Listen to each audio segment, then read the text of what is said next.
মরতে হয় যাও, জান্নাত জাহান্নামের মাঝখানে একটা জায়গা আছে, জায়গাটার নাম হলো আরাফ। এই আরাফের মধ্যখানে যে দাঁড়া, ওখানে যে মালাকুল মউত কাঁপতে থাকবে। মালাকুল মউত বলবে, আল্লাহ সৃষ্টির শুরুতে যদি জানতাম সবাইকে মৃত্যুদান করার পরে, রূহ কবজ করার পরে আমাকেও মরতে হবে, তাহলে এই কঠিন দায়িত্বের ব্যাপারে আপনার কাছে ক্ষমা চাইতাম।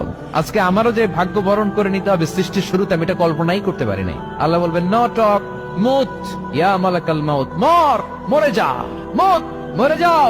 বলার সাথে সাথে মালাকুল মউত এক বিকট চিৎকার হাঁকিয়ে মরে যাবে। মালাকুল মউতের চিৎকারটা সেদিন এত ভয়ঙ্কর হবে, বিষ্ণু ইসলাম বলেন, ওই চিৎকারের আওয়াজ যদি পৃথিবীর মানুষেরা কান দিয়ে শুনতে পেত, তাহলে কিয়ামত সংগঠিত হওয়ার জন্য আলাদা করে ইসরাফিলের সিঙ্গার প্রয়োজন হতো না।